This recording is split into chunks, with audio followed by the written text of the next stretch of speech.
Hearts to Hearts spent a year being called safe. Then, one song flipped that overnight. And the group sitting at the top of the fifth generation suddenly had company. Start in February 2026.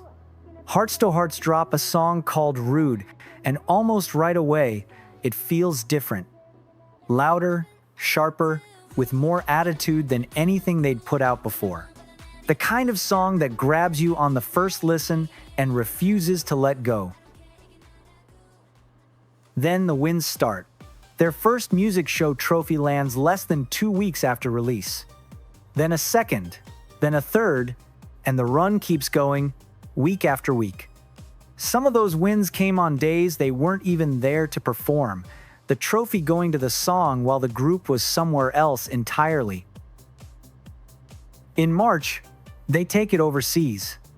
Showcases in New York and Los Angeles. Both sell out, packed rooms full of people singing along to a song that was only a few weeks old. There was more to that LA trip than the fan shows. Right in the middle of it, they got invited to play the Grammy Museum in Los Angeles, the kind of room the Recording Academy saves for artists it wants to spotlight. Selling out a venue shows you've got a fan base. Getting called into that room shows the industry is paying attention. Here's why all of that is strange. This is the group people had already filed away. The safe one. The SM rookie that sold a mountain of albums at debut and then sort of slid into the background of every conversation that mattered. Respected, sure. Just not someone you'd put in the same sentence as the groups actually leading the fifth generation. And then Rude happened, and that sentence had to change. So the question worth asking is simple. Did one song just push Hearts to Hearts into the leader race? To understand why Rude mattered, you have to know what Hearts to Hearts were walking into. The fifth generation of girl groups already had its frontrunners, and the list was short. Baby, I'm just trying to play cool. At the top sat Islet. They debuted and almost instantly had one of those songs that escapes K-pop entirely. The kind of hit that people who don't follow the genre still somehow know by heart. That one song alone turned them into one of the most recognized rookie groups in the world.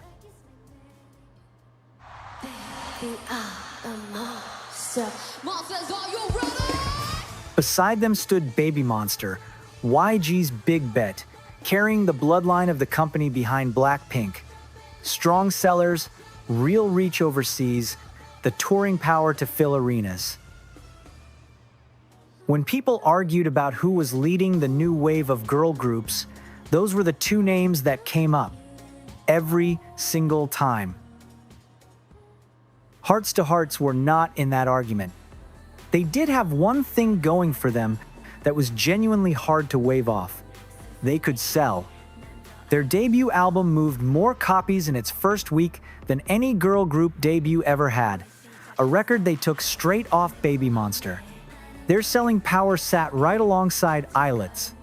On the sales sheet alone, Hearts to Hearts already looked like a leader. The problem was everything that came after the sale. The albums flew off shelves, but the songs themselves never quite caught fire. They'd release something, it would touch the charts, hang around the middle for a while, and quietly slide off again. Through Style, then Pretty Please, then their first EP Focus, the same pattern repeated each time. A big fan base buying albums is one thing. A song the whole country can't stop playing is another. And that second thing kept not happening for them. So that was the gap, and it was a specific one. Hearts to Hearts had the sales of a leader and the chart life of a rookie still waiting on its moment. Islet had the crossover hit. Baby Monster had the run of big releases behind them. Hearts to Hearts had neither. To actually pull up a chair at that table, They needed a song that broke out on its own. A real one. Rude was that song. The difference showed up the moment it dropped. Their earlier tracks were easy and pleasant, but Rude had teeth. It was the first Hearts to Hearts song built to grab attention instead of politely asking for it. And this time the charts caught all the way up, with Rude climbing to the top and holding there through most of March. And one part of the song did more than the rest. Near the end of the song, Stella switches into spoken English, telling a story about some guy who called her rude, like she couldn't care less. That part is what people grabbed onto. They cut it, reposted it, and ran with it everywhere. And plenty of listeners found the song through that clip before they ever heard the full thing. The sound under it pulled its weight too. Rude leaned on the kind of bright, easy pop Girls' Generation built their name on, a group Hearts to Hearts have called their own inspiration, brought into now. That older sound in a fresh package was a big part of why it landed. Then came the part that said the most. They kept winning music shows on weeks they didn't promote, didn't perform, weren't even in the building. Think about what that takes. A song wins on its own when enough people are streaming it and buying it and voting for it without anyone reminding them to show up. It means the song left the fan base and reached everybody else. That's the exact line between a group that sells and a group that breaks out. And Hearts to Hearts had finally crossed it. My mom said to me, find someone that can give you everything. And I said, Mom, I already have everything. I'm a rich man. And the way people talked about them changed right along with it. The safe SM rookie line started to go quiet. What took its place was a different read, that maybe this was a group you actually had to account for now. The same 8 girls who had been background noise in the leader talk were suddenly somewhere in the middle of it. So where does all of that actually put them next to Islet and Baby Monster? Start with what Hearts to Hearts have that's hard to copy.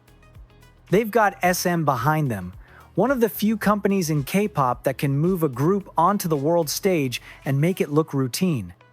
They've got selling power that was already at the top before Rude ever dropped, the kind most rookies spend years chasing and never reach.